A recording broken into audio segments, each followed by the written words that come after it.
listening to The Starting Zone, a podcast about World of Warcraft and the people who play it. And now, here are your hosts.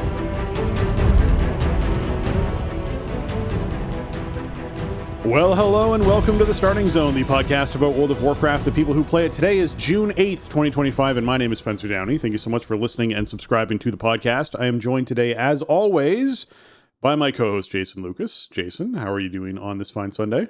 Oh, Spencer, hello. I'm doing well. It's a bit of a gloomy weekend for June in my neck of the woods, so that means it's a good time to stay inside and play video games, I guess, at least, right? So there's Fair. that, but we are here. We got some patch news this week, so now we got stuff locking in.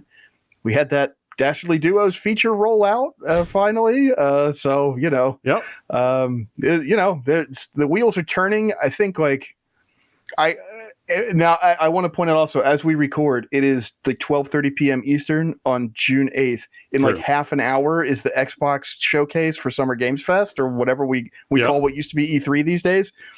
Obviously, Microsoft owns Blizzard these days. There may be WoW stuff announced at this thing, and we will not be covering it because it hasn't happened yet. So just little disclaimer at the top. I think the most exciting thing for me about 11.1.7 being on the immediate horizon is that means that we should be seeing some 11.2 stuff soon, and to me that is more exciting than a little interstitial patch. Is like what's the last part of the what's the last chapter for War Within, like where are we going, Yep. what are we fighting, what kind of stuff are we going to get, and like that's coming. .7 is going to be at the door soon, and the way that they work, that means that we'll see PTR for 11.2 in like a couple more weeks. So to me, that's like more exciting than I think anything with the stuff live right now and the stuff coming soon. So just looking ahead to that, Well, you're right. what I presume will be the end of War Within, basically. Yeah, we're in an interesting spot story-wise because we have the overarching, unsolved villains, of course, that are like off in the distance doing something, but there's nothing immediate at the moment anyway. We've defeated Galley, and we're now in a position where it's like, okay, well, like who's the next big bad? Where's this chapter go next? Because we defeated the Nerubian stuff, and now we defeated the Goblin stuff, and so what's the next thing that they're going to be adding? And it's probably going to be like Consortium or whatever it is, and we'll figure that out. But I want to see what it is. Right? That's the dealio here. So yeah, I mean, 11.2 is a neat spot. I don't feel like I'm on a cliffhanger at the moment, I guess is what I'm saying. Story wise, I don't feel like we're like, oh, what's the next thing? Like have it drop, but can't wait because we know so and so is involved and so and so is involved. So, anyways, it to me is an odd space story wise because we're in that lull. I think we're in the second chapter. We don't know where the third is going to kick off lull. So I want to see it. But speaking of defeating Galley, that was something I did this past week on Sunday, right after recording the show. We went into raid. Congrats. Knocked Nice. out Mythic Awesome. Galley, which was great. So that is a wrap on everything that comes from this raid tier for us, for Prague. And I'm feeling really good about the Galley kill, actually. I feel like, obviously it's a little overdue. We probably spent an extra week on it than we should have. But my performance-wise, I was pretty happy overall with Galley and what happened with Galley. So that felt good for me to end on that point. I know that next raid tier, I'm going to be coming in full-time healer and just sticking with healing, which will feel really good as well. I'm looking forward to be back in that position. I have not been full-time healer without like a flex kind of role thing since the beginning of BFA. That was the last time I was in that position. So I'm looking forward to being back to just That is focusing a long on that. time ago. I know. It's weird to think about how long ago that was. I know. You're talking 7 years ago, Yep. almost, just about. Yeah, Yep. wow. I've been doing Boomkin things, and I've been doing resto things back and forth in raid flexing for that time. So it's been a while, and I'm looking forward to just having my head buried in the leaves of restoration. So that'll be really nice. Oh, That's awesome, man. Well, congrats to the team. you. It's I'm sure it's quite a relief, just to kind Yes. of get there and go, okay, you still got more than 2 months of, nothing new coming to just Yeah. relax, farm out or whatever, or not, or whatever you want to do. Just no more, pressure to like be really on point with something, or for having like something click in on a timeline, right? Yeah. The timeline is now wiped clean. You're just waiting for season 3. You feel less like there's an obligation to absolutely positively have to be there absolutely positively every night, which I like. And I also feel like, obviously we'll downshift to one night a week, which will be nice at some point here once we start doing our reclears. Because we just don't want to get people everyone in the group mounts. There's 3 mounts that drop every time, so like that will happen, which is great because we have enough time left to do that farm wise. So that's good to see. We still want, obviously, to get people really particular items they might be looking for that they maybe aren't spending their cartel chips on yet or whatever it is, because they want to get a Mythic Plus piece or something else, and they're sort of holding off and deciding what to do with those last chips that they might have. So, there's still things to do in farm, and I think we'll really enjoy that. And obviously farm will be a lot easier because we're extremely more powerful than we were the first time we went through and killed all these bosses. Because we've been extending since One Armed Bandit? No, since Sprocket, I think, is when we started extending. So it's been a long time that we've been extending the raid. So that first 4 bosses, the first 5 or 6 bosses will probably just fall over by comparison to what it was like when we were first doing them. So it'll be funny going back and doing them now between the item level, the raid greater, the buff stacking up, the greater corruptions and all that. It's going to be a whole different. It'll be comical when you knock those early bosses over. Going, wow, look, that was 3 minutes faster than our previous fastest kill or whatever. Yeah. Exactly. That is what it will be, and it will be interesting to see that happen and go through that. So I'm certainly excited about doing farm stuff, but I've basically just taken a week. So there's like a just for fun raid that's going to be happening this week for folks who want to attend, and outside of that, it's just everyone's taking the week off and enjoying themselves. So World of Warcraft wise, I played dramatically less this week than I did previous week. I did do my horrific visions on Tuesday, and what I mean by that is there was stuff I still needed to do to get motorcycle mount, so I was working on that. And then there was stuff that this week you could get the Jeweled Panther mount out of there, because last week I took my Jewel Crafter in to learn how to make it. So now my Jewel Crafter is one of the folks who can actually make that mount. And so me and 2 friends in the guild went out and did a bunch of horrific visions to be able to get all the materials we needed to be able to make the Jewel Crafting mount. So that was great. So we did that. And so, I think I'm just 1 week away from having all the mounts. There's a couple of mounts I missed in Stormwind, so I'm 1 week away from having all the mounts out of that horrific vision stuff and being done with horrific visions. So again, props to the couple of friends who do help me with horrific vision stuff, because my motivation is so low to do horrific visions. I would not be doing this if I literally didn't have someone message me at like 6 or 7 p.m. in Discord being like, "Hey, get online, we're doing horrific vision."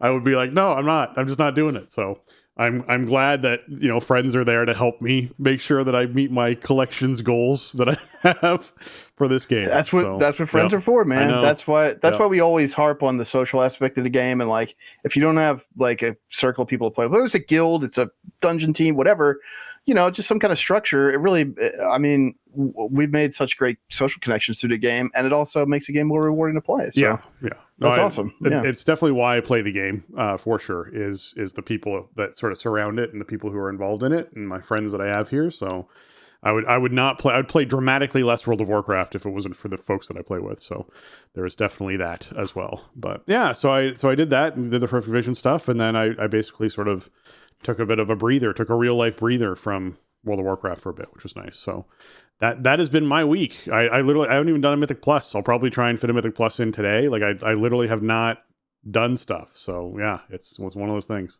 Yeah, it's just kind of gets to be that point in the season sometimes, right? And also, like, you have that kind of big moment of exhaling, right? Yeah, that's what this when is. The boss goes down. Yeah, for sure. For me, like, I knew it was gonna be a weird week, right? We talked last week about the kind of exodus I had from the raid team. Luckily, there was like one guy in particular that I thought I was going to lose that I'm not losing, which is awesome because he's a super solid player, chill guy, love having him, and he's sticking with us. So that was a nice morale boost for me as just the leader of the team. We got some other people kind of checking out the team. We got some new recruits. Obviously, we have that ZTH machinery clicking away behind us. So, like, we have some options. We only ended up raiding one night because we just didn't have signups. And this raid is so easy and fast that you run out of stuff to do. But so Tuesday we went in and we full cleared heroic. I was playing the monk the whole time. I was going to switch off. I was just like, let me just get some vault stuff for the monk. Like, let me see if I can fill in these, these slots I still have champ gear in. And Pete, my co-tank, was like, no, you're playing the monk until we wipe. or whatever, or like right, like until it's your fault you're playing the monk, just do it. So I ended up full clearing on the monk, which was cool. It was fun. I hadn't done those bosses on the monk before. Yeah, it presents a little bit of a different challenge because monk tanking headspace and the way you handle damage is different than warrior, and also the mobility is different. And I use my mobility a lot on galley, especially because I'll run bombs. Like Pete will round up the boss, and I'll just leap over with a bomb. Can't do that with a monk, but monks are still pretty mobile. So it was fun to kind of, just figure that out, figure out that the kind of nuance for how I was going to approach it. So what's that? I want to pop in here. So galley bombs on Mythic, you don't necessarily have platforms that come down. So you need to use classes that can jump into the air to deposit a bomb and then get back to the platform without landing anywhere. So there's a lot of mages running bombs and demon hunters running bombs. And we had a situation where, for whatever reason, one of our mages couldn't make it, like couldn't jump for some reason. Like I know they play from EU, so they have from South America, so they have latency stuff going on. But it was one of those, like, we had to swap them out, not leave that. We swap which bomb they were carrying to one that actually had a platform with a demon hunter. But then the demon hunter started doing it, kept using both of his dashes to get over to drop the bomb, and then would jump into the air and realize the mistake they have made. And that happened twice, which was very funny. But they would leap into the air and then be midair with a bomb and be like, "Oh, I screwed up." yes, you did. You need to be able to get back. So, yeah, there is definitely a learning experience with bombs on the Mythic difficulty, and you just reminded me when you talked about leaping on the warrior with bombs. So I wanted to share some silly raid stories. Well, everybody was waiting for me to roll off the edge, right? Which I never did. And they were like, "Oh, I can't believe you didn't do that." And I'm like, I'm not like a novice monk player. I've been playing my monk pretty seriously since the second year of Legion, right? So that's, 8 years or so now. Like, I don't bring it, unless we're doing like low impact stuff, but it's not like I don't know, I don't have a feel for the character. Well, so everyone's impressed that I didn't roll off the edge and kill myself. So that was good. Yeah. So and so something that happens with both blink and roll for monks is it's like the same distance. A blink is the same distance as rolling, one distance. What is different from those two distances is the movement ability that evokers have. Their little like leap through the air is twice or almost twice the distance as that. And it throws every new player on Evoker off. I swear it does. It throws every new player on Evoker off that most movement speed abilities, even Displacer Beast for Druid back in the day, they all moved that same distance. And suddenly you're thrown substantially farther when you use it. So it's one of those, like, I think that was part of the learning curve on that class, was just being like, okay, oh, I got this ability, I need to move over there, click this button, and you're like, whoa, I went way farther than I thought I was going to go. And I think that's what happens with new monk players, is they hit roll and they just forget that this is how the distance is going to be. But you get this like ingrained feeling of how far you're supposed to move when you hit something. And when that's a substantially different distance, you're just not used to that happening. And I think that happens with a lot of the newer players on those specs. Yeah, and you always, because a lot of people have Demon Hunter alts, right? And they're like, "Oh, let me bring my Demon Hunter," and then they're just zooming off of stuff. It's pretty funny. Yeah. But so after Heroic wrapped up, then I was like, all right, I'm getting the Warrior. I need myth stuff on the Warrior. Like, I don't know how far we're gonna get, but we did have 20, and we were rounded out by super special guest Sparty Smallwood playing Hunter to round out our 20th spot. Yeah, I like Sparty. He's good dude. Sparty showed up, and it was great. And so we managed to get Vexy and Cauldron done before the end of the night, which is awesome because that means a vault slot for everybody who was there. Having Sparty along was great, and let me give you an example of Sparty's like leadership quality. He was like silent. He didn't really talk unless he had a question to ask. He followed whatever the strat was. He didn't chime in with, "Well, actually, why don't you do it like this?" Or like, "We like to do it like this," or whatever. Yep. And he volunteered for every single mechanic. He was playing a hunter. He's like, "Yeah, I'll kick the casino chips. I'll do I'll kick the toys, whatever it was." It was just like, sometimes, when you have people who are maybe higher progressed or whatever, and they come into the raid, like they want to kind of steer the ship, and he didn't do that at all. It was great having him. We had such a fun run Tuesday. It was a nice morale boost after having like a bunch of people kind of depart the team. So, our attendance is still, we'll see what it is. I don't know what's going to happen this week. And, it is going to be whatever it is, but we are still, we're recruiting people, and we're still plugging away at Undermine, so it's good. This week we got another 3% coming up, right? Once we get our next renown rank. So the raid is like actually too fast and too easy, but that is not a complaint for me. It's getting to be summertime, and I don't want to spend 6 hours a week in the raid anymore. So that's the thing, right? So for me, the biggest thing I like about these progressive nerfs or the progressive buff, whatever you want to look at it, that happens with raids is, as someone who does mythic raiding, I really want to have that month or 2 months of downtime between progression raids. Like, I want to have a farm period. That farm window is so important for people, and it's so important that it's not like painful or requires a lot of focus, or like it needs to be those silly fun nights of raiding. And the teams who just get together to raid for silly fun nights need to be able to feel like they're still accomplishing something in those silly fun nights. So by doing these nerfs, the teams that are doing the mythic side of it are like, yeah, sure, this got really easy, but it just means that you're compressing the raid into a much shorter period of time. So those people have more time to do other things and blow off steam and relax and sort of recover from this intensive progression period. And the teams that are just having a good time and logging in and, just want to goof around with their friends and whatnot and get together and raid, suddenly are able to kill some bosses they weren't able to kill before, or are able to sort of be a little bit more silly than they normally would be because they can recover and be okay with it, with the changes that are happening. So I really like that progressive nerf system. I really hope they keep that around for future raid tiers, because it's just, it automatically allows for more fun and enjoyment in the game, even though the content is getting shorter and shorter towards the end of its lifespan, which I think just works. Yeah, I agree. And it allows for so much more flexibility, Hey, your buddy who hasn't been around for the first couple weeks of the season because of real life stuff or whatever wants to come to raid. Well, they're not like massively behind to a point where we're going to have a problem re-clearing. Right. Hey, why don't you bring your new brewmaster and tank heroic with it? It's like you have the freedom to do that. So it's cool.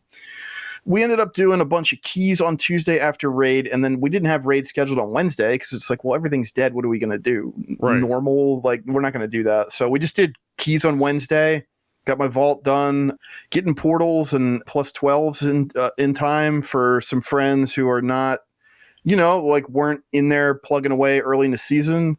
We got our buddy Case Lock some 12s he needed. Well, he's gunning for portals, but I'm like, dude, you're getting resilience. Like, and my rogue buddy, who I always talk about, like, he's been in and out a lot. He's got all his real life situations been all over the place this year for good and bad reasons. Just life, it happens. It's up and down, but he's been back in a little bit. So I'm like, yeah, get in here, get some keys done, get your portals unlocked, get your stuff, get your achievements, your mounts, whatever. So that's really fun. I mean, dude, 12s feel so good right now. It's like we can 4-man 12s and bring in whoever wants to play. It's great to have it. Really, it feels really good to do that.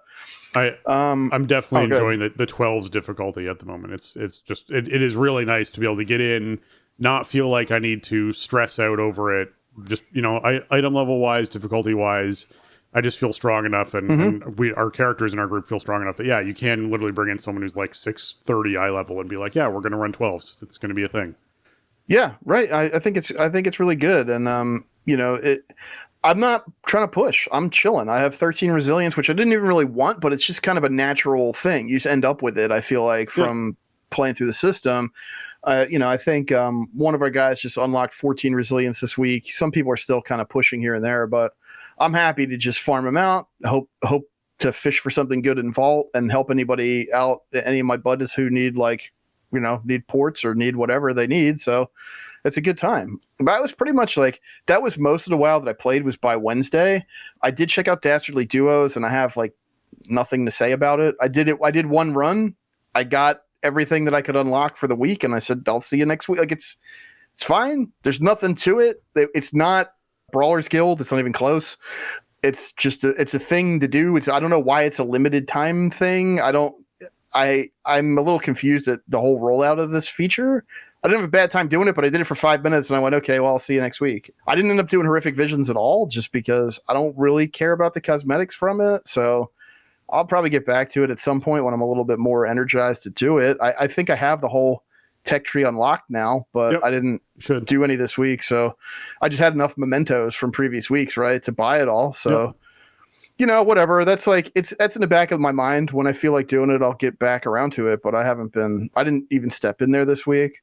I did some Gilded Delves on the Druid because he needs Crest, but he doesn't really need gear anymore, which is a nice feeling. So just kind of blasting through those, and he's like north of 665 item level, something like that. He's pretty up there, and I got to get one more in the Monk because Crests are, the Gilded Crests are kind of important on those tunes. I don't get them anywhere else, and that's like that last plateau of power with the way the turbo boost item levels are. So just got to get that in there for some extra Crests. And I did finish up Flames Radiance Renown, which is like, it's not hard to do. It's not any kind of big ask, and it's like semi-grindable, but I just hadn't done it. So it feels nice to just have that done and everything checked off and all the rewards before the next patch and before all the new stuff starts up. I've been taking the Demon Hunter out there just because she's in a real hodgepodge of like season 1 gear, veteran gear, just some real garbage. So taking her through, because you get the guaranteed champ piece every week, and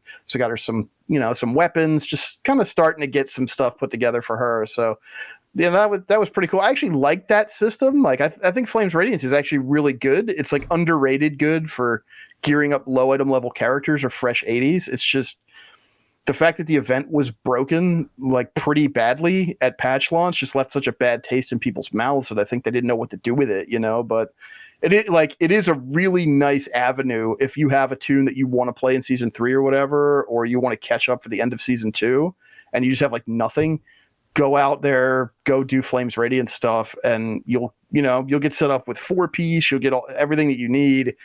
And then, you can upgrade it with Crest and you can start climbing the ladder into the content that you want to play. It's pretty time efficient for that stuff. So, don't forget that it's out there. I know the event is lackluster, but it's, ultimately, if it's a means to an end for gearing up a character you want to play, then I think it's not that big of a deal. I don't think it's too bad of an ask for what you get out the other side of it.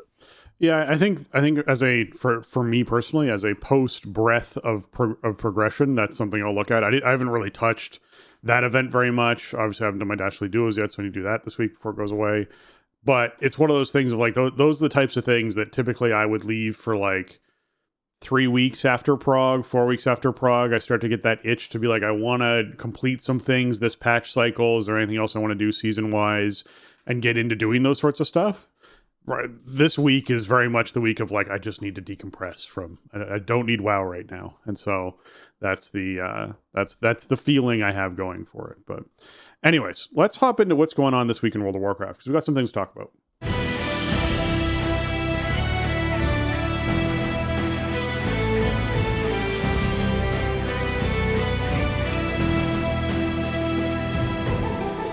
All right, well, this is the Battleground bonus event week. So the Sign of Battle buff is up, increasing honor gains from Battleground objectives and wins by 50%.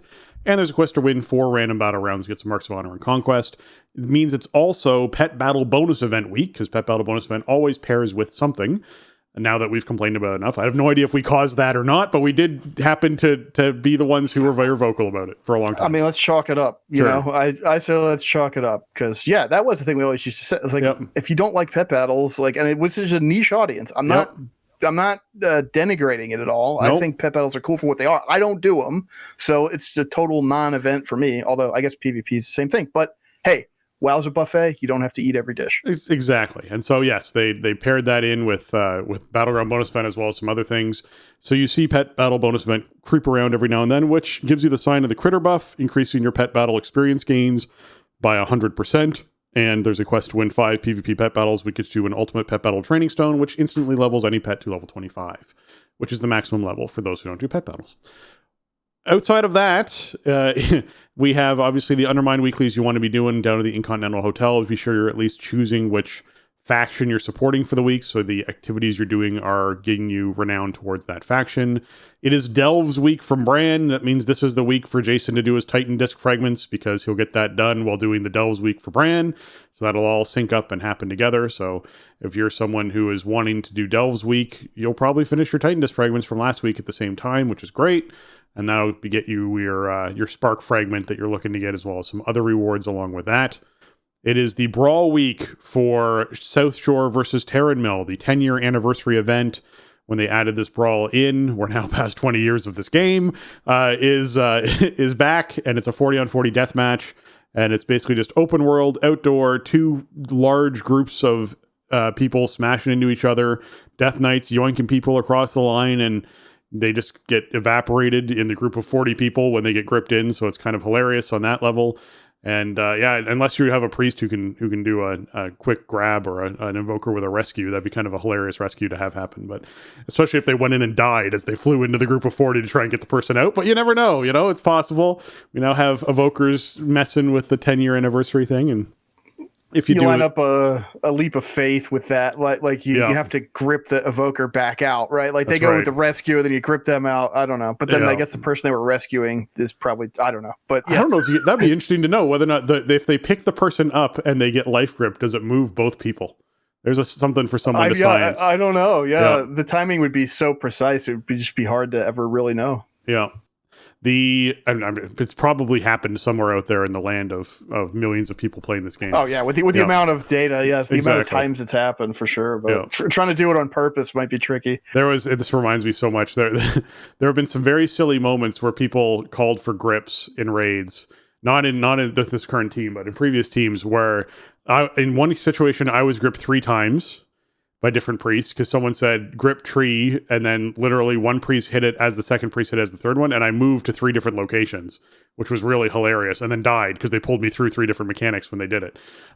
There's been, and you spoke of Sparty. Sparty has a really famous clip during the Outdoor World Shaw of Fear, the outdoor world boss in Pandaria, where people had organized casting a blessing of protection on him so he couldn't bubble himself because he'd have forbearance, after having multiple priests chain grip him up into the sky so he'd take fall damage and die.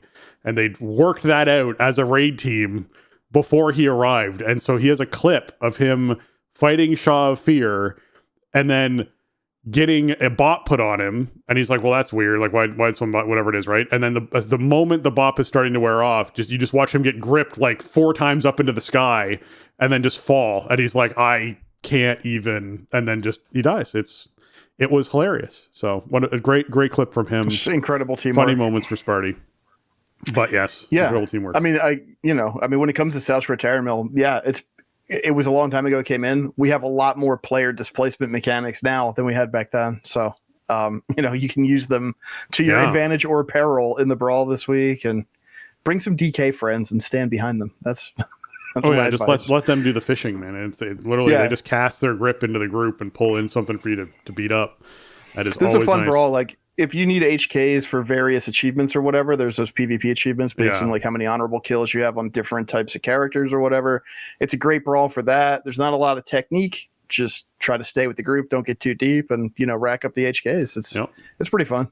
Outside of that, you want to knock over your Godfather for the week. That'll get you the 642 eye level Warbound loot that you want for your account. So just be sure you're picking that up so you can share it with one of your alts. Hopefully you're getting the neck a bunch. You just keep throwing crit verse necks on people, which are never a bad thing for a newer character. So always a nice thing to do. Mythic Plus affixes for the week. We got Devour is what the week is this week. This is the players are periodically afflicted with a healing quota in combat that needs to either be dispelled or healed through. Obviously, this has become less and less of an issue as it always does as seasons go on and people become more geared. However, like every spec on the planet can get a dispel of some kind. It's any kind of dispel. It doesn't matter if it removes a bleed, a poison, a disease, and a curse, and all of those will remove this debuff. So just pick yours up for the week, have it as a talented thing, and every minute click it once. And then you just, make everyone's lives easier. So this is a great thing for folks to be able to take care of personally, as opposed to relying on the healer to do. Be sure you're taking care of your Devour debuffs this week. Anything you want to say? Yeah, I just remember, it is so late in the season that it can be kind of tricky. Like I don't play with affixes anymore, right? I graduated out of that a while ago, so I don't really do anything below 12s. Yeah.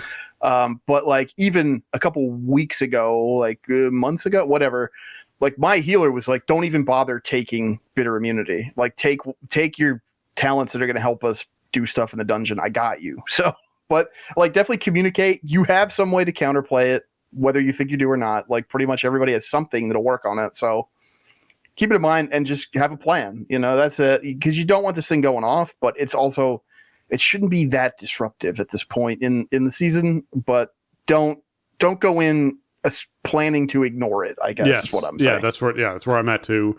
Go in with an idea of how you can handle it for sure. And the relying on yourself is kind of the easiest way when it comes to this sort of thing. All right, hot fixes for the week. In Dastardly Duos, the rewards have been moved to Woden, the troll servant. Each reward listed with Woden will show that the quest that's required to obtain it, which week it will become available. So if you're somebody's trying to plan out which weeks to get which rewards you want, you can go and check Woden, the troll servant, and they'll help you out with that. They're located, I think, right next to the Trader's Tender people inside of Dornegal, I believe. No, this is down. There's like a whole. This is down by the PvP stuff, actually, which is kind of. If you're not a PvPer, which I'm not, it's like I never go to this part of Dornegal, but it's all set up in like the southeastern part of the city. Interesting. Yeah, they're out by like that southeastern gate. This is kind of funny because I think why they did this is because people logged in and went, "What the hell is Dastardly Duos? What is this? What do I get? When and why?" Because like we ran down the rewards from the weekly quest last week, and there's something different each week, right? Yep. But it's not obvious what it is. There's not a rep for this. There's not a renown, whatever, where you can kind of track, okay, this is when all this comes in. So they put it all in a vendor, which seemed like maybe a good idea, except you can only see sort of the sequence in which the rewards unlock. You can't like grind duos to get all your rewards, which I think is what some people thought when the title of the post with the hotfixes being added to the notes was like, yeah, the rewards have been moved to the vendor. Like, oh, sweet. That means I can do some Dastardly Duos, maybe bring some friends, rack up some stuff, and then I can, I don't have to wait 5 more weeks to get all the rewards. No, I think it was just to communicate the idea of like, okay, this is all the stuff that this event yields, so do your quest. Yeah, this sort of gets people ready for the Time Ways event that's coming up, because it's a similar thing in that every week there's a different quote-unquote reward. In their case, it's a rotation of Time Walking dungeons, and you need to be able to be sure that you have the stuff done you want to do, and a lot of cases it's about getting 5 of them done throughout the span of the entire event for that event, but yeah, I just like events where you have to participate in a week or you don't get the rewards. I like events where you have to participate X amount of times to get the rewards. That to me is much more interesting, because it means if someone is going on vacation for a week, that's like, well, sorry, you're just out of luck. You can't log into WoW for that week. You're out of luck. You don't get these rewards. And it feels and puts a bad taste in your mouth. It feels bad, puts a bad taste in your mouth over the whole thing, versus just being like, hey, you need to participate X amount of times in order for this to happen. Or there's a catch-up mechanic where these things are going to unlock over 5 weeks, but if you run it 5 times in 1 week, on the last week, you will get all the rewards for the whole thing. I like that system a lot more than ones where it's like, you have to physically be here during this 1 week span. And I will also caveat that by saying, I don't mind seasonal rewards, where you have months to earn a reward, and if you don't earn the reward over those months, then hey, yeah, you didn't play during this window of time, you didn't get those rewards. I like limited time rewards. I just feel like a week is really short. I feel like 2 weeks is really short. I think a month is like a much nicer round kind of space, because there's very few people who will not be able to find the time to log in during a month versus a week. So I don't know, that to me is just one of those things about Dastardly Duos that stands out. But we digress. Yeah, I mean, I guess just one more point on that. Yeah. Like, the question will be, like, this week coming up, like, after reset, if you missed week 1, can you just not do that quest now, or can you do week 1 and 2 quests? Like, you should be able to do week 1 quest and week 2 quest on week 2 if you haven't done week 1 quest. But sometimes Blizzard doesn't make stuff work like that. Yeah. So hopefully it does work like that. And if you didn't do Dastardly Duos this reset because you didn't want to, or you had something better to be doing, hopefully this will be the next thing. In next week's hotfix blog, it'll be we've made it so that you can catch up on the Dastardly Duos quests or something. Yeah. I don't know. We'll see. Yeah. All right. So hotfixes continuing. They fixed an issue with the big wheel of cheese inside Delves because it would not grant experience to Bran. So that's now granting experience for the cheese that he's eating when you get him the big wheel of cheese. Dungeons in raids, Liberation of Undermine.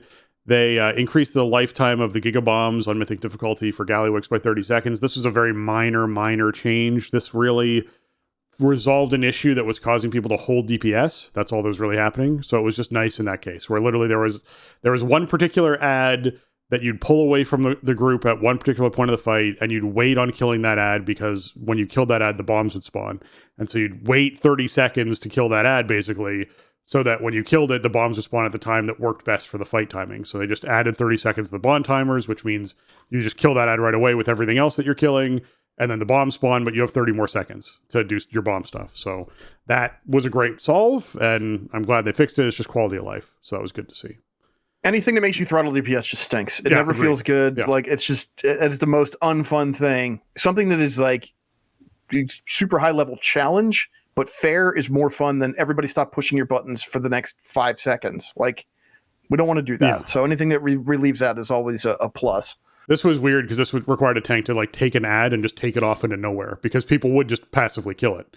So like, it was literally just a really awkward, strange thing to be like, okay, you just take this ad and go over there and sit in the corner.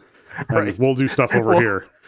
Combine the fact that like holding DPS isn't fun with the fact that it's very hard to hold DPS in the modern game, because you're cleaving everything, you have procs going off, like stuff is just happening with your character all the time. So it is actually like legitimately hard to hold DPS sometimes, just even without like tunnel vision kicking in. Yeah, exactly. All right, Dark Flame Cleft. They fixed an issue where the shuffling horror can fall through the world. Well, I'm okay.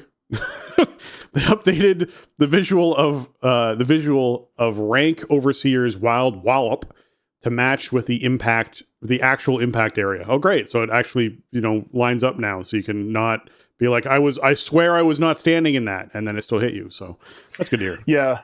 Well, this one, I actually I did this week after the hotfix came in, and the visual is like noticeably smaller, so that's good. Before, I guess the visual was too big, so it would look like stuff would be in it that wasn't, and maybe you'd be overreacting to it as a result. Okay. So this is a bit smaller. This is such an annoying ability, but at least having better information about what's going to be affected is nice. What I like to do is I round up a bunch of stuff on top of the Overseer, and then right when this is going off, I drop Champion Spear, and then everything gets knocked away and then tethered right back to them. Yeah, it's where Druids use Vortex. Druids use Vortex there. And anything like that is really great for it, because those little casters getting knocked like 20 yards away is so obnoxious. I've also seen monks use Ring of Peace to put down on the side that's towards another pack. So when he has to get knocked that direction, get bounced back the proper direction, which is the other thing. It's like a bumper, like you're bowling with the bumpers. That's right, in the gutters. Yeah, exactly. As far as the horrific visions go, Nemesis shards are now warbound and can be mailed to you if you miss looting them. Performing a full clear now also grants incremental progress, which is big. Fixed a bug where in some very rare cases players could receive corrupted mementos instead of displaced corrupted mementos, so people getting the OG currency, which I love that was happening for some people. And constructs of Siradormi will no longer try to join a full group if she was summoned previously. So that was apparently something that was causing some bugs. So good fixes for horrific visions. Glad to see it. I love that people are getting old currency. I think that's hilarious. The items rewards, they did the runes disappear. The rune dispenser should now dispense the intended quantity of crystallized augment runes based on the Galagio loyalties reward rank.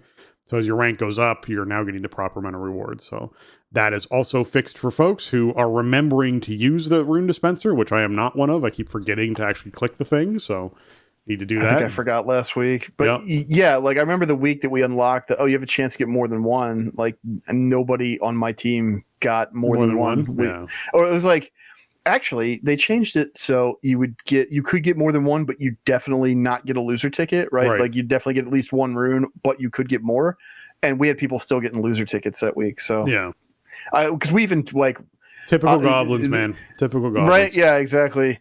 The nerds among us were like, everybody, don't click the thing yet. We're gonna get the renown rank. So after we kill some bosses, then we'll come back and do it, and then we'll get better stuff. And then we didn't get better stuff. So hopefully this is good now. Yeah. All right. Puzzling Cartel chip catch up. This is something that a lot of people have been asking for. This is not a condiment. This is the actual system that they put in place to allow you to get back on top of your puzzling cartel chips if you are someone who missed a week, which is why I emphasized I dislike weekly things. So this is, again, so coming on my birthday, June 10th, this reset this week. They're going to have players who have not completed the weekly quest Turbo Boost Powerhouse challenges every week can now repeat the quest to catch it up. So their catch-up mechanic is you kill 4 bosses, you hearth from the raid, you turn in your quest, you pick up the new quest, you go back into the raid, you kill 4 more bosses. Or you do 4 Mythic Pluses, you turn in the quest, you pick up the quest, you go back out, you do more Mythic Pluses. That is the current system that they have. It is a system, and I am glad that it exists as a catch-up. I don't think this is the best way to implement it, but that's fine. This is just the system that they have. Think about this, where we could get 3 more weeks in, or 2 more weeks, let's get 2 more weeks in, and someone comes in and goes, okay, I ran 4 Mythic Plus dungeons, turned in the quest, picked up another one, ran 4 more Mythic Plus dungeons, turned in the quest, picked up, ran 4 more Mythic Plus dungeons, turned in the quest. You keep doing that to try and catch up on the system, because that's what ends up being. And I will say, this pairs very nicely with people who are trying to get Gilded Crests and catch up, because you're now like 700 Gilded Crests behind. So that's a lot of dungeons. So like, if you're trying to catch up gear-wise with Gilded Crests, this really pairs nicely on just really bang your head against the wall of Mythic Plus when it comes to catch-up mechanics. I'm happy there is one. I feel like we could have better implemented ones for both Gilded Crests as well as for this. I couldn't agree more. This is not going to turn into one of those episodes. No, okay? It's not. Don't worry. This is a good idea wrapped in a bad idea. It's like a late season X-Files episode, right? It's just that there's a good nugget kernel of something in there, just in layers of bad ideas. This system stinks, and it's unconscionable that they put it in without a catch-up mechanic in the first place. And this catch-up mechanic stinks, but at least it's there. Remember how bronze worked? And like, if you're behind, you just like, you take your alt to like, raid cleanup, and you kill a boss and you get a whole bunch of bronze off of it. Like, why does you just do it once and catch? Like, it's a time gate, right? That's like, just call it what it is. That's the whole way that the chips work, and you got to get 3 of them to buy 1 item. Like, that doesn't make any sense either. But it's all to just gate it with time, and that's so okay. If the amount of time has elapsed, like, why doesn't this work like the Catalyst does? The amount of time elapses, everybody's at the same level. Could have just done it like that. Could have just done like 1 cartel chip equals 1 item you can buy, and then a quest comes out every 3 weeks, and they have different names, so you can get them concurrently or whatever. You know what I mean? You get them side by side because it's 3 different quest names or what. Like, there's many different ways you could do this that would get the same effect. This, like, if you're behind, if like the tunes that I'm behind on, like, I'm just never going to do this. I don't do dungeons on my monk. What am I going to do? Do 12 dungeons when I never do any? Like, no. But it's there if you need it, at least starting with maintenance this week, which is better than just being like, well, I just have to wait. And this is also the fact that at the end of it, you get a puzzling cartel chip, which, like, on my main, I don't even need anymore. And even on like some of the alts, I don't really know what I'd spend them on. So that's a whole other thing. This is better than it being the way that it was, but I wish they would have just been more generous with the fix. Yeah, I don't blame you for wanting to be more generous with the fix. I do think that there'd be a huge excitement among people who have alternate characters if it was a one-time thing, because I think you'd see a lot of people being willing to run 4 Mythic Plus dungeons or kill 4 bosses to get 3 chips and be able to buy 3 pieces of gear to really like boost their character up in power with what they're doing. And this is why I spoke to the Gilded Crest catch-up, because you need so many Gilded Crests to actually get these items leveled up that you're getting from these sorts of things, and you're so far behind the curve of where everyone else who's been playing consistently is at with Gilded Crests. You're hundreds and hundreds of Gilded Crests behind, that getting those 3 pieces just helps put people into a place where, hey, guess what? You're feeling more close to where the actual average person who's been playing is at. You're not caught up to them, but like, if you just gave the 3 tokens for killing 4 bosses or doing the 4 Mythic Plus, you're at least making sure that 3 of the spaces in their gear, in their whole, catch-up mechanic is where it should be, right? That's a nice factor of this. So I feel like that would help, but yeah, I don't. Overall, it's something I'm glad is in the game. I'm with you that I think they could have some better catch-up mechanics overall for this patch. Okay. Legacy of Aerothor goes live on June 17th. So this is the patch for 1.11.1.7, and it's going to be coming out a week from Tuesday. So folks that are excited to get their belts and everything, this is the patch. And we actually got blog posts explaining what's happening with these things. So thank you. Publishing department. Yes, thank you very much. Take your adventures further in the Legacy of Aerothor beginning June 17th. You'll amp up the challenge in Overcharged Delves, go Lorewalking with Lorewalker Cho, and get a helping hand with a new combat assistant and single button rotation, and more. Dance Studio? No, I don't know. New Arathi Highlands campaign. They're basically going to throw a new campaign in for the Arathi Highlands stuff so that people can get in there and check out the hostility between the two factions in this multi-quest campaign that you get to sort of see different points of view and new two-chapter storytelling sort of branching viewpoints thing that they're doing, which is going to be neat. Players can get Alliance players get a Stromguard tabard, Horde players get a Maghar tabard, and there's a shoulder transmog inspired by Farron's shoulders. So if that's something you'll want to get, that's something you can do with 11.1.7 when it pops out. Yeah, I'm looking forward to this. Like, we were talking earlier about like kind of where is the story going? Well, this should kind of push us in that direction, right? And this is sort of like there's some unfinished business here from BFA, right? Like, obviously the war is over, but I mean, some stuff went down in the Arathi Highlands. I don't know. I don't think I have a Horde character at 80. And I want to do this because I want a Maghar tabard because I think the Maghar orcs are really cool. Yeah. And I want to see what the other side of the story is. So I might not do that in the wake of the patch coming out, but if the Mysterious Fortune comes back for leveling, that gives me a little light bulb goes on like, oh, I should level up and check out the Arathi Highlands campaign Horde side.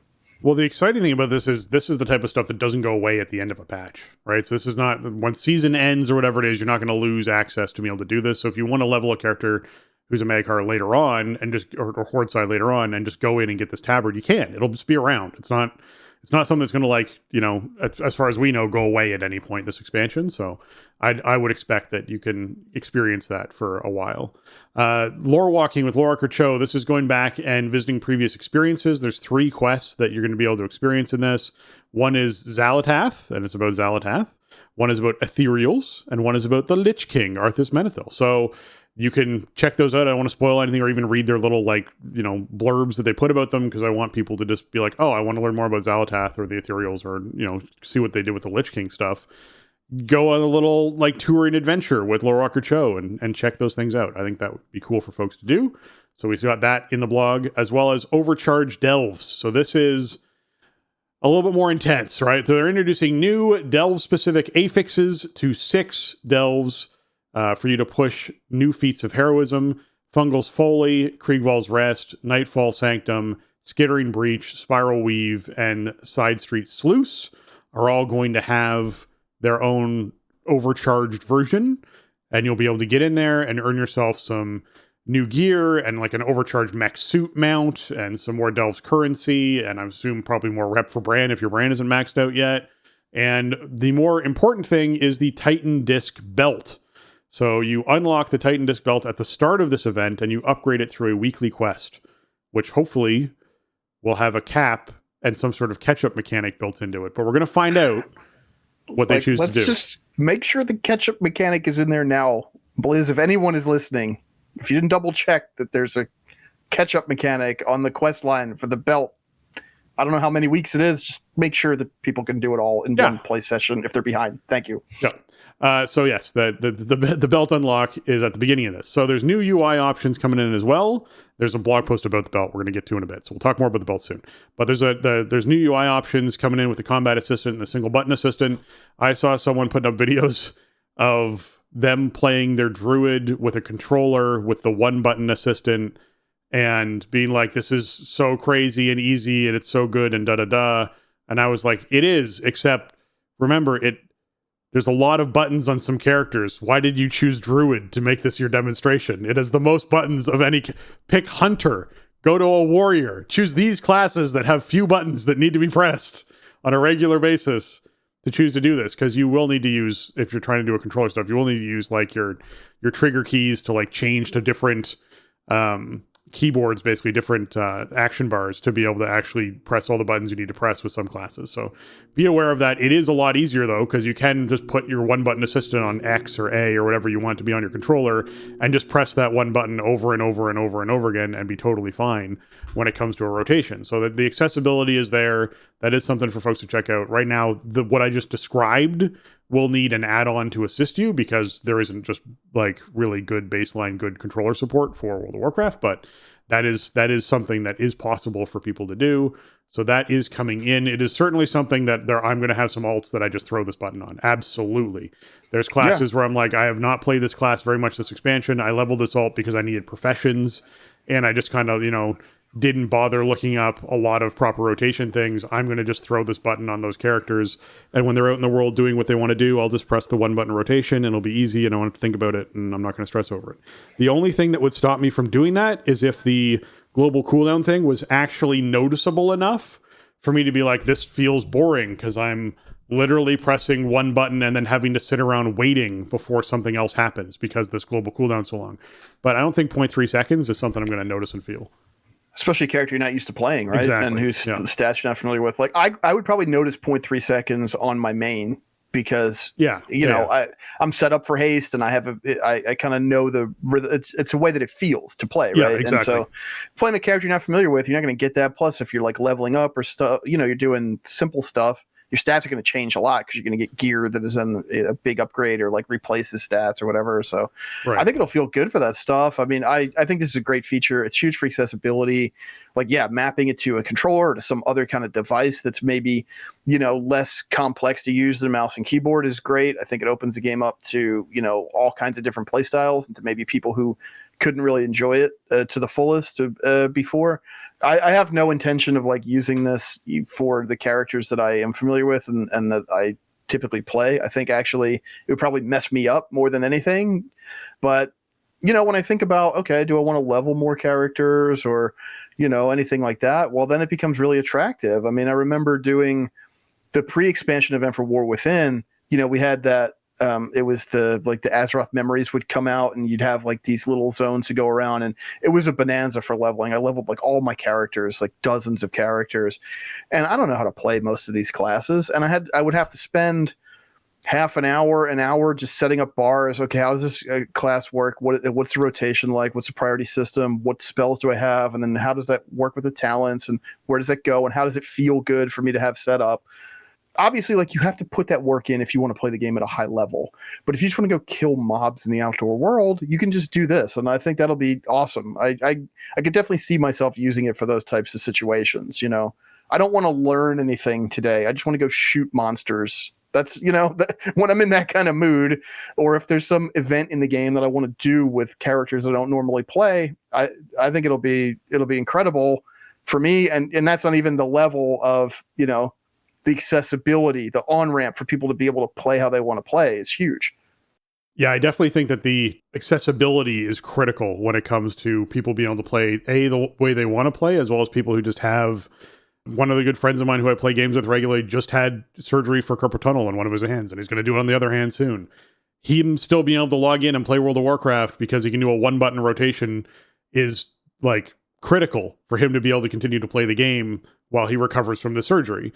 And that to me is really cool that they're adding in features that would allow someone to be like, yeah, I can still kind of functionally play the game, even though I'm injured or I have a disability or there's an accessibility issue, whatever that is really cool. So I'm super supportive of this idea, as long as, and I always threw this caveat, as long as they get the balance right with that 0.3 seconds thing, as long as they get that balance right, super supportive of this idea.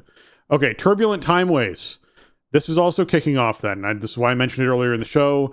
Week 1, Battle for Azeroth, that's going to be the 17th. So when this goes live, it's going to span 6 weeks. It's going to go BFA, Mists of Pandaria, Burning Crusade, Warlords of Draenor, Legion, and then BFA again. So if you missed the first week, you can catch it in the last week. You'll need to do Time Walking Dungeons for 5 of these weeks in order to get all of the reward that you want to get for doing this. All right? So keep that in mind. So this is one of those weekly things I mentioned where if you miss one, you're okay, but if you miss 2, then you're in trouble. So you gotta plan your life out a little bit if you're trying to get all the rewards for this.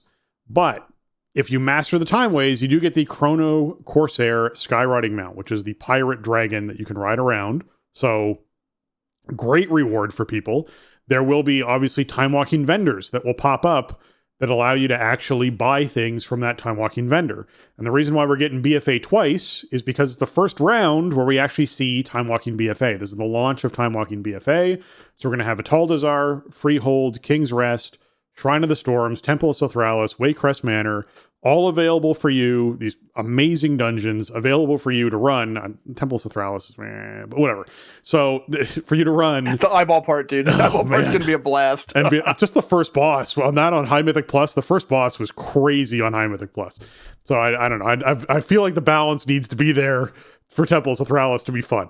But anyways, you can earn rewards. There's going to be a vendor for BFA rewards, and you're going to be able to buy vendor rewards. And so part of the reason why you get it sandwiched with BFA at the start and finish is if when it first comes in, there's rewards you want to buy, you can buy them. If there's rewards you see on the vendor in the first week that you want, you can then spend the next 5 weeks farming for those rewards if that's what you want to do. So that's why it comes around at the end. And that's really a smart idea. I like that they do that. And I'm looking forward to some Turbulent Time Ways. I really enjoyed it the last time I was around, doing it every week to be able to get that benefit. So certainly get your mount, get your rewards, enjoy your time walking stuff. And typically, from what we see in Turbulent Time Ways, leads into the next season. So, if we're talking, how this works, we're looking at early August for season 3 for this expansion. So this is the clock sort of starting for a lot of people. So keep that in mind. Yeah, it could be. Normally, it's weird. We haven't seen it before come in with a .7 launch. It usually starts like a couple weeks later. So we'll have to see what how it all times out. And also, this is the first time we've had a new time walking expansion in years. Yeah. It used to come in, a lot more close to the release of the expansion than this one did. So it's been a while. And so before, this is also, I think, the first time they've done it this way where one is cycling in at the beginning and at the end of the event. But I think that's great to do since we're, debuting BFA here. I guess we did just have classic time walking, but that's not an expansion, whatever. You know what I mean? The normal cadence for BFA, it should have come in Shadowlands, and Shadowlands was 2 expansions ago now. So it's been a long time since they kind of mixed up the rotation with that. Yeah, I mean, I think these are some really great dungeons. I mean, I have really fond memories of Ataldazar, Freehold, really cool dungeons. Waycrest Manor, man. Oh. Yeah, Waycrest is awesome. I love Shrine of the Storm as a vibe. It was a really hard dungeon in content, but I love the storytelling in Shrine of the Storm. So really, it's a cool slate of dungeons, and this is by far the best Turbulent Time Ways mount reward that they've done. I've never done the other ones for a variety of reasons, either I just couldn't because I wasn't around, or some other thing was going on, or last time it was just I don't want to fly around on a bee. That's not what I'm trying to do. This time, this is the Infinite Pirate Dragon thing. Got to have that. For sure, we are getting the retooled difficulty scaling with this, so we'll see how it feels. I will take a wait and see. I mean, we talked about it a lot in the show, so we're not going to get into it, but hopefully the tuning feels good. I mean, if it feels like WoW combat, WoW combat feels good, right? So if we're fighting and it's if it's a match made kind of level thing, it should be fine. It's just a lot of information to absorb. It's a lot of different bosses that you don't normally see. Stuff like that. So we'll see how it feels, but I'm looking forward to. I'm going to do it. I want the reward. I'm going to check it out. I'm going to do them. I am just hoping that this does not come in with scaling to people's tabards and their shirts. Okay, that's my biggest thing that I'm hoping for with time walking. It's using the new scaling system that came in with Dastardly Duos. And there were people who were queuing into Dastardly Duos who were being one-shot and not knowing why, and then realizing that when they moused over the buff at the top saying they were being scaled down, that they're being scaled down to item level 1 because that was the lowest piece of gear they were wearing, which was their shirt or their tabard. And yeah, that was a big no-no. That was a big flub. Lots of people didn't know how to fix it because they didn't know why it was happening until someone discovered if they took off their tabard and their shirt and then queued in, suddenly they queued in properly. So hopefully we don't have anything like that happening inside of time walking. It'd be very wonky and weird, but I guess Dastardly Duos did us a favor by coming out when it did, because it would have most likely come in that way with Time Walking if it uses the exact same system. So yeah, that's gone away. All right. The Diablo anniversary event is also coming up and coming in with this patch. The Greedy Emissary is returning. It's going to be on July 1st, so it's going to be a couple weeks after the launch of this patch. We're going to have the Greedy Emissary buff happen, which means there's all the extra Greedy Emissaries you can find in Stormwind and Orgrimmar and Dornogal and Undermine, so that you can go around and get yourself... I think it's recolors of tier 2 armor sets is something you can get, as well as all the diabolical rewards, which are like, I think you can still get the Herodric Cube. I think you can still get a bunch of other stuff that's neat that was based around the Diablo events. So if you're someone who wants to participate in that, I do. I like these crossovers. I'll actually be logging into Diablo 4 to do some of the crossover stuff there with the anniversary stuff they're doing. So it's going to be fun to get all these rewards during this period of time. Last time there was like a week aura that tracked which place it was going to spawn in next. There was a lot of like, you could kill the one inside of the main city, like inside Stormwind, and then you could actually join a group that was still killing it in another city and then get over there and get like 2 kills inside one window of time and try and get basically be greedy with your Greedy Emissary, which I think makes sense, and try and get all the rewards that you want to get. So yeah, I'm excited for this. Along with this event, they're also providing a collector's bounty buff, which will help people in the hunt for legacy loot, increasing drop rates on content throughout Azeroth. So I'm hoping that this is like your shoulders off of, Garrosh Hellscream. I'm hoping this is certain mounts dropping off world bosses. I'm hoping this is mounts dropping out of certain raids and cosmetics dropping out of certain raids. I hope all that stuff is just boosted by like a substantial number for folks to be able to take advantage of this during this event. I think that'd be great. Yeah, we don't really have any firm details on it, but you got to think it would be something like that, right? Like, What's the point if it's just like, oh, you get more pieces of loot, which you probably already have the transmog for or whatever. I don't know.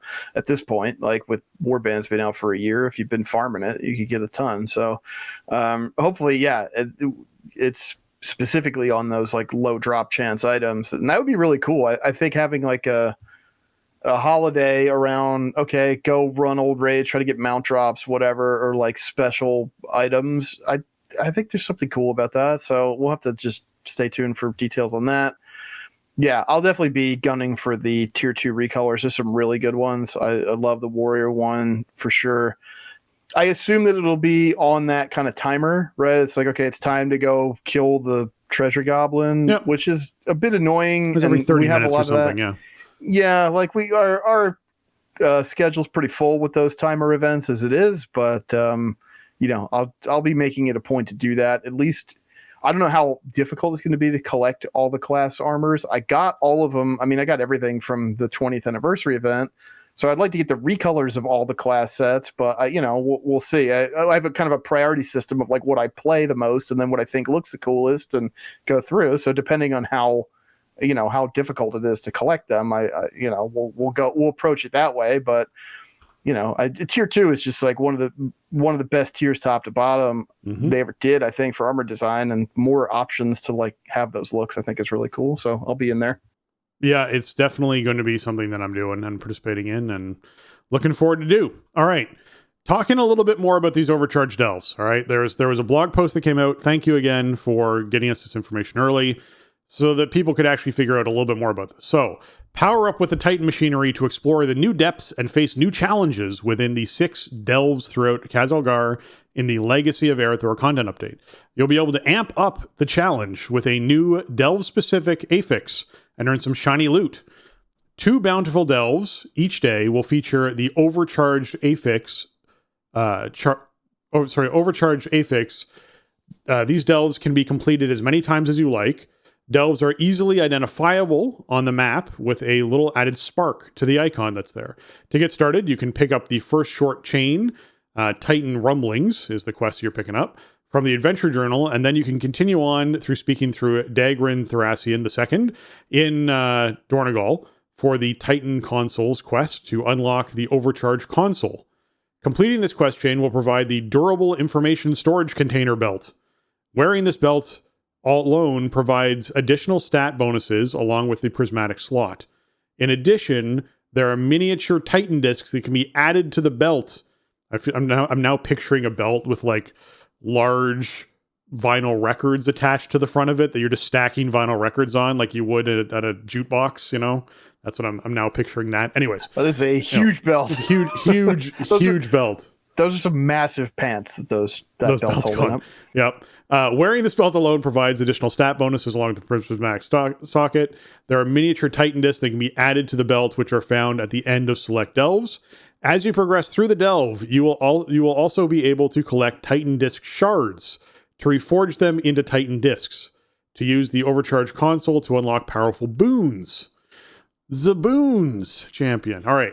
Durable information storage container, the disk, if you will, is what this stands for, or is the short form for it, is a powerful belt which provides some additional benefits to the wearer. Once you've obtained your new item, you'll be able to continue working on item level upgrades for it by completing tasks for Dagran.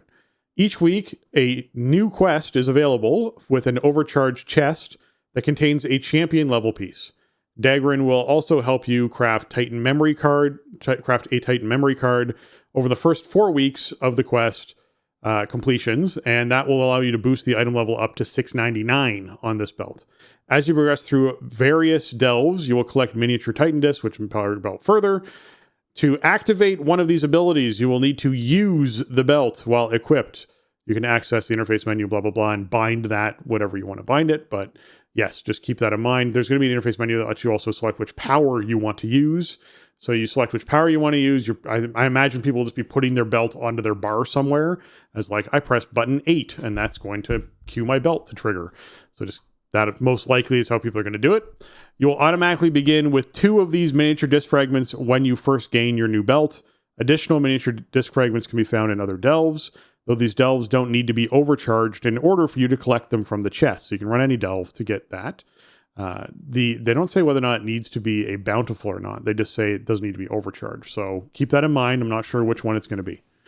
Yeah, it sounds to me like the discs are tied to a specific location. So as long as you complete that location, you can get it. So you'll just have to probably look. I'm sure there'll be guides up very early in the week of like where everything comes from. Because you only can pick one disc to put in the belt, right? Like you don't have one active effect at a time. So you probably want to just figure out, okay, which 1 or 2 or 3 do I want to use for different situations? Go figure out which delves they come from. And then even if they're not bountiful, overcharge that day, go get them. You don't need to figure out which delve they come from. They actually, they say in here that to see which delves have the miniature disc you need, you can mouse over the listed powers to learn more. So I guess, yeah. If you're someone who wants to actually know what's going on, you open up the interface. You go, I need these 3 because that's what Wowhead Guide or whatever it is says you want to do. Be aware, Wowhead Guides are not always right, so just be cautious with that. Talk with friends who are out DPSing you. Do your own simming and. Yep. Well, but also just in general, like if you're in a raid and there's another hunter in that raid who's out DPSing you on your hunter. Message the hunter and be like, hey, I think it's really cool that you're doing so much damage. I'd like to too. What are you doing differently? And I'm sure they will have some advice, but in general, you can also just inspect that person and be like, what do you have in your belt versus what's in my belt? And then look at those things. There's really basic ways that don't involve like going to Warcraft logs or like simming or whatever to do things that are just in the game that you can just message someone and ask a question. That is a fine thing to do in a massively multiplayer online game. You can't just communicate with another player. Yeah, you never know. I mean, one thing on this system, I just want to chime in before we get into the nitty gritty. Like, I do really like the fact that the UI is very self-contained. Yeah. It's not Cersei Circlet. It's not the stuff we had in like Shadowlands. We'd have the tool to like pick the stuff out of things and move it around. Like you don't need to carry around the citrines like we just had with the ring, and it's like, okay, I need to swap these out. This is like, okay, all you have is the belt, and then when you learn the discs, you learn them. It's almost like the essences were on your neck in mid to late BFA, where it's like you can you just have that stuff there. Yeah. And then you can select whatever you've learned and you can activate that. So that's like a much cleaner implementation than what we've seen on some of these items in the past. I really appreciate that element of it. I don't want extra stuff in my bags. Yeah, no. All right. As far as the nitty gritty, as you said, goes, you're only able to activate 1 Titan disc at a time to get its benefit. Charge bolts is one of the benefits. Your spells and abilities have a chance to turn you into a lightning rod, striking a random enemy target within 40 yards with nature damage every 3 seconds for 15 seconds. Cauterizing bolts. This is another ability where your spells have a chance to turn you into a lightning. Oh, sorry, it's the same write up, but it's now cauterizing bolts. Instead, it's of striking enemies. It now strikes a lowest health target and heals them within that same 40-yard range every 3 seconds. So there's a DPS version, a healing version of that same lightning thing. One's charged, one's cauterizing. Charged crystal. Your spells and abilities have a chance to send a charged bolt at your target that deals nature damage split between the target and enemies within 8 yards. And charged touch. Your healing spells have a chance to spark, jumping to the lowest health ally within 40 yards and healing them. I feel like that's going to be one of the default ones right there. That sounds really good. Critical chain. Your spells and abilities have a chance to trigger a critical overload, increasing your critical strike every 2 seconds for 20 seconds. Electric current. Your electric current, you gain an electric current upon entering combat, increasing your mastery by 10 every 2 seconds up to a maximum of 24 seconds, then cycling back down and repeating. That sounds really strong. Energy shield. When you take damage, you have a chance to gain a Titan energy shield, preventing damage for 10 seconds. When the shield expires, it deals 30% of the remaining absorb as arcane damage split amongst all enemies within 8 yards. Spark burst. Your spells and abilities have a chance to trigger a spark burst, granting you haste for 20 seconds. And static charge. Your spells and abilities have a chance to grant you a static charge, increasing your versatility for 30 seconds. Each of your next spells and abilities reduce the versatility bonus by 5%. That's also a really nice one as well. So, although you could chew through that really fast with some classes, but how fast they cast.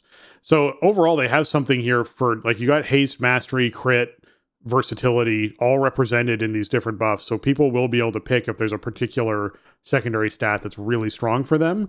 And then the healing ones where it's just static healing and static damage that you can have done as well. So lots of options here. I love all these options because there's a lot here that you can do stuff with. I do feel like things like static charge could be tricky, where it's like, hey, if you're someone who casts things really fast, you're just never going to want to use this because you're going to basically eat through your benefit really quickly. So keep that in mind when it comes to that sort of thing. Yeah, if you're playing like a rogue or enhancement shaman or something, then your static charge may just kind of disappear. But yeah, some cool options. Like the designs here are pretty straightforward. I think they're pretty easy to understand for the most part. The tuning is ultimately going to be the question. I like the idea of this. Where my mind goes is, we are already at a point in this season where the content is feeling very easy for a lot of players, right? Like we have the zone buff in the raid, we got the turbo boost item level, all that stuff. I don't really think like the greater corruption and chance on the helm have felt impactful. Like I don't really notice it. I have it. I know it's there. It's ticking away, but it's like I don't. So is this gonna feel impactful? Like Cersei Circlet when we got it. Now, granted, they did a big tuning pass right before Cersei Circlet came out, right? And they buffed up some of the effects quite a bit. Cersei Circlet was impactful, especially on low gear characters. Like my alts were in pretty bad gear at the end of season 1. It was a big boon to them. Is this going to feel like anything? Is kind of my question. Okay. With all of the stuff we've had layered on in season 2, right? But all with the .5 patch and all the stuff that's come in. Is this going to land, and are you going to know that you have this on? Is it going to feel like anything at all in content against what we're playing? And I think that's probably a tough line for them to walk right now with all the stuff that they've done over the course of the season. So we'll see. I'm getting the impression right now this stuff is tuned to be kind of minor, which is kind of a bummer, but also like, what do we even need it for in a lot of cases, right? So that's what I'll be trying to assess once we get these in a couple weeks. Yeah. Yep. And then along with that, obviously I mentioned boons earlier, and you mentioned a boon just now. Their boons are actually inside of like almost a progressive unlock system where they have a first row through 7th row. And as you sort of unlock these further slots of boons, you gain more and more of these passive kind of benefits to what you're doing. So players can unlock additional boons from the Overcharged Titan console to help them through the delve. You collect 100 disc fragments to create 1 Titan disc. Each rank in the Titan console requires 1 disc to unlock. And the first row is like, hey, you get this big burst of damage that happens and stuns enemies at a chance that can happen. as well as suffering damage as a chance to conjure a storm around you that does a bunch of damage to things. And you just sort of like pick your first row and then work your way through the system. I haven't actually looked at the talent tree to know like whether or not I can spec into oh yeah, you can totally spec into the whole tree. So you'll be able to unlock this whole tree eventually. It's not like a choice between them. So yeah, so that just confirmed that for me, which is good, which means that you aren't going to have to choose between, hey, I want to, choose the left option or the right option. It's literally, you're going to unlock the whole tree. It's the same thing as Horrific Visions when you're unlocking that tree. It's a very similar system. So you'll eventually get like increased mastery, increased stamina, increased intellect. These will all be just passive things that you gain. You'll have increase damage over time damage. You'll have suffering damage, like reduces damage you take. There's a lot of benefits inside of this system. So people are going to be all over unlocking that because it sounds super strong for this. This also sounds like a system that they can turn off in season 2 if they want to. Right. Yeah. I assume that the console's not going to carry over after season 2 ends, right? Like I think this is just for like because we'll have all new delves or at least probably new storylines and stuff and whatever. But yeah, I mean, anytime I see like, oh, this is like more damage in delves, it definitely like raises an eyebrow for me because, man, I've been decently consistent even still with delves with at least getting 3 done for the week, get the gilded crests out for the alts or whatever. And it gets sloggy sometimes, even if it's not like challenging. I'm just getting bored waiting for stuff to die playing solo tank, so hopefully like the extra damage bonuses feel strong, like the procs and stuff. Like if they're good, then that'll really be nice. And the extra stats are great. Yeah, like I mean, in season 1, I fell off doing delve super hard. I did them a lot at first, and then the benefits really started evaporating, and I just stopped doing them on any tunes at all. And this season hasn't really been like that, and I think this is good timing for this stuff to roll in because it's like, oh, well, there's still stuff to go earn. There's still reasons to go do it. I think that's cool. Like I want to do them. Delves was a feature I was really looking forward to after the BlizzCon announcement. I thought that it had some real potential. Yep. It's still a very new system, and there's still a lot of learning that they need to do about like developing it. But season 2 has been such a massive step forward even from season 1. So I think they're great. I'm really looking forward to this and unlocking. I want to unlock everything. I want to get even stuff I'm not going to use for the belt. I want to get the whole tech tree done and, just whatever else there is to do. Like it seems like a cool thing to do, like for that last part of the .1 cycle, right? To have something really delve specific to just pump all that stuff up because it falls off harder than the other modes because its ceiling is lower. Yeah, it does for sure. Okay, along with that, each overcharged delve tier is also going to provide additional rewards. These rewards can vary depending on how many lives you've lost in the delve, so keep that in mind. Dying subtracts from the lives remaining counter, which influences at the end of the delve itself. So just if you're somebody who's trying to get all the rewards, deathless runs is part of that whole deal about getting the rewards. What sort of rewards are we talking about? Well, there's obviously the standard delve rewards you'll be getting, as well as there's more you can gain from these things, along with like achievements. And there's a new mount and toy. The OC91 Chariot mount is something that you can earn. This is essentially the Titan Disc console. You purchase enough Titan Disc to unlock all the skills in the console, and you get a mount, as well as the redeployable module toy, which is completing 4 out of the 6 overcharged delves that they put out.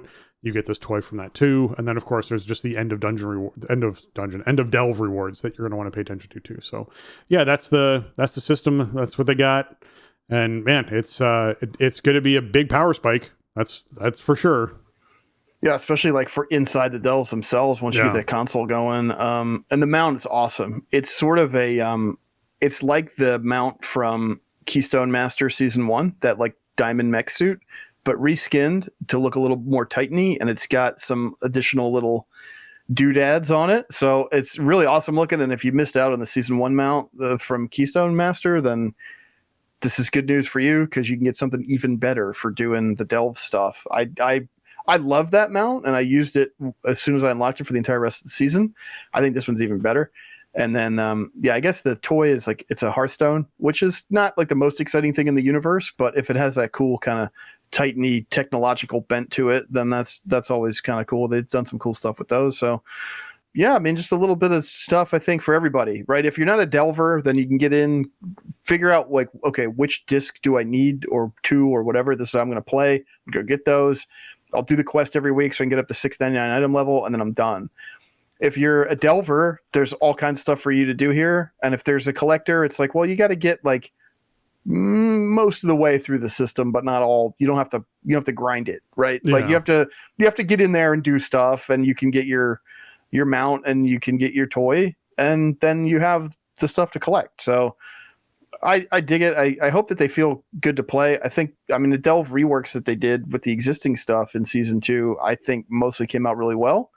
So I think they've been moving in a good direction with Delves, and hopefully whatever the affix is and however these Delves are reconfigured is in line with that. So yeah, and I guess I would like to see buffs to the belt effects, because the belt should feel like we're getting an upgrade, right? If you're going to add these little limited time kind of spiky power items that are sort of, in previous years, maybe an entire expansion would be built around a thing like this, right? Yeah. Or a similar idea to it.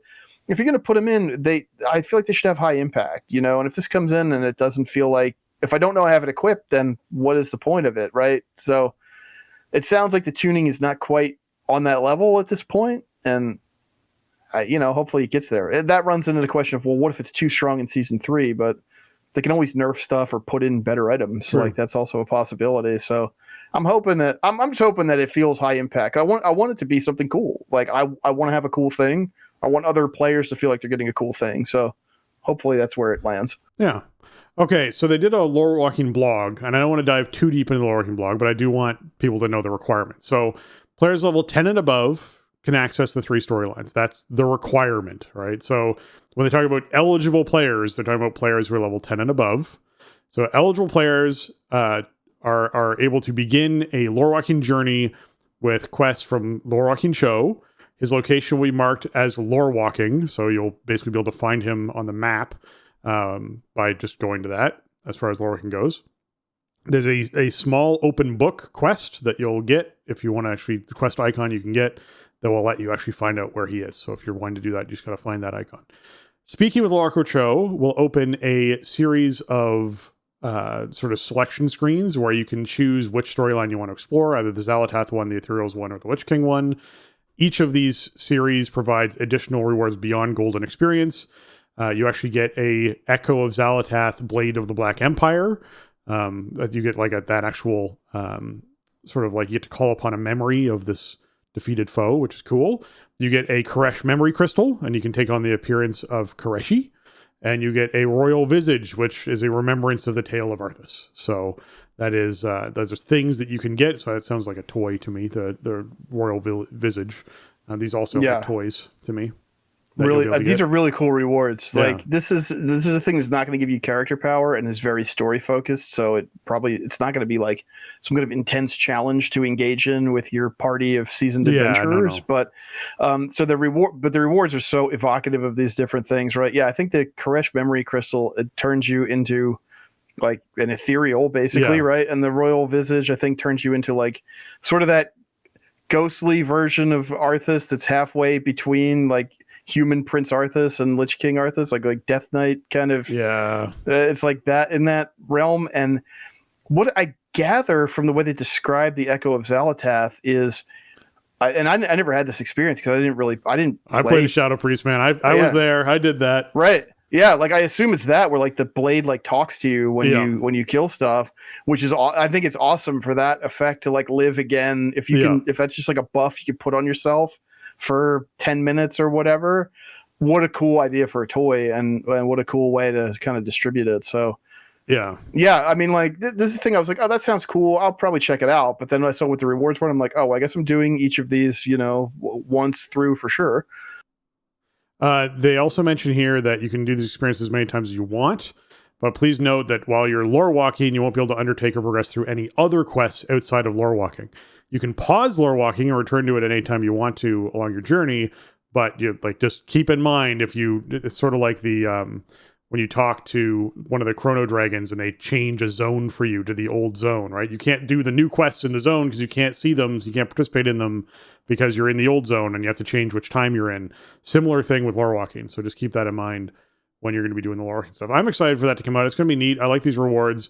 I think that was probably the coolest thing. One of the coolest things they did with BFA was having like all the priests in your raid just being like, why am I getting like whispers from people? And like, what is happening? And it was just literally the item you're carrying around. I think that's a really neat thing that they did. So it was BFA, they did that, but then it was Legion Legendary was where that was happening too. Yeah. Yeah, there was like the BFA quest line where Xel'Hotep like had broken out of the blade or whatever, and then it was Xel'Hotep appears in the Crucible thing, and then you could like you had that whatever it was, that like eyeball that would sit on your head and that would talk to you. I don't remember the specifics now. It's been a few years, but it's cool to see that whole thing kind of live again, especially in an expansion where Xel'Hotep's been front and center. And we talk a lot about how WoW is not a great story delivery vehicle, and part of that is just, I don't think there's a lot of gameplay that's dedicated around telling a story. This is that. So if this gets expanded upon over time, this seems like a feature that could be evergreen, right? Like you only need to be level 10 to do it. You're talking about something that is in the past of the game, so it's not anything that, like, even from a story perspective, that you're, I don't know, trying to like there's no stakes, right? This is all stuff that already happened. So, you can keep it light, you can keep it accessible to low level characters. You don't have to tie power rewards to it. You can tune it, generously. And, there'll always be opportunity. There's so many stories inside Warcraft as a concept, right? So there'd be so much opportunity to expand on this. I hope that this is just the first 3 out of the gate, and that as time goes on, they're going to continue to expand this feature. I also it sounds like the tech is really friendly. You have an icon that indicates that you're participating in it. You can pause it and return to it as long as you don't like restart one. As long as you stay on the same story, you can kind of dip in and dip out of it. You don't have to do the whole thing at once, which is really cool, because I don't know how long these chains are going to be, but if you sit down and start doing it, you're like, oh wait, actually I have to go make dinner. Like I didn't realize this was going to take this long. Like you don't, or oh, actually my friends want to do something in game, right? Like it's not something that you're locked into and it's all or nothing, and I think that helps too. Like you can just play it at your own pace. That seems to be a lot of the stuff that's coming in .7 with the new campaign, with Lorewalking. It's like, check it out. Here's some stuff to check out. I think that's positioned kind of nicely. It's low pressure. If you don't want to do it, it's not really going to affect your end of season kind of returns. It's not going to affect your season 3 readiness, and it's not stuff that's likely to go away anytime soon. So that seems to be the nature of a lot of stuff that we're getting once this comes in, not this coming reset, but next reset. Yeah, I'm looking forward to it for sure. All right, with that, I'd like to take a moment to thank our patrons. They contribute a ton to our show and help us to improve on the content we create. Today, I'm going to give a special shout out to Arajian, Bradley, Chris, James, Kapawi, Garrett, Max, and Shorel. Thank you so much for all that you give. And thank you so much to all of our patrons, all past and present, who support our show and help us to fund the bills and keep things hosted and running. We appreciate you very much. No new patrons this week. However, if you're looking for our Patreon to jump in and support, you can find that over at patreon.com/thestartingzone. And you can support us over there. Recommend doing it on your browser, so you're not dealing with any of those mobile fee things that happen. And it's a great show that we love doing, and we are very grateful that people support it. So thank you so much to our patrons. Absolutely. Thank you so much, patrons, past and present. We couldn't keep it on the rails without you. So thank you so much for chipping in and just supporting what we do around here. It means a lot. Yeah. If you folks enjoyed this, you can leave us a 5-star review over on your iTunes, your Apple Podcasts, or your Spotifys, whatnot. We appreciate all those. And that's going to wrap up episode 687 of The Starting Zone. If you want to check out show notes for this episode or leave us a comment on the show, you can head on over to the Starting Zone podcast, the official website for the Starting Zone. And startingzone.com, the official website for the Starting Zone podcast. And if you want to contact the show and leave us your question, you can email us at thestartingzone@gmail.com or reach out to us on Blue Sky, thestartingzone.bsky.social, or at The Starting Zone on Twitter, or thestartingzone.com/Discord to join our Discord server. And with that, Jason, where can folks find you on the internet? You can find me on socials. I am over on Twitter at Shieldwald, and you can also find me over on Blue Sky at jlucas.bsky.social. I do check both places regularly, but I mostly post stuff to Blue Sky, so check that out if you're so inclined. And you can also find video channels at twitch.tv/Shieldwald and youtube.com/Shieldwald. They've been quiet. They'll probably continue to be quiet for a bit. I'm not sure when I'm going to get back to any kind of regular streaming, but when I feel like throwing stream on, it will be over there. If you're trying to find me, you can find me over on Blue Sky at spencerhd.bsky.social or on Twitter at Spencer_Downey. Or you can find me on Twitch at twitch.tv/SpencerHD or youtube.com/@SpencerHD. And with that, for Jason and myself, I want to say thanks for listening and jobs done.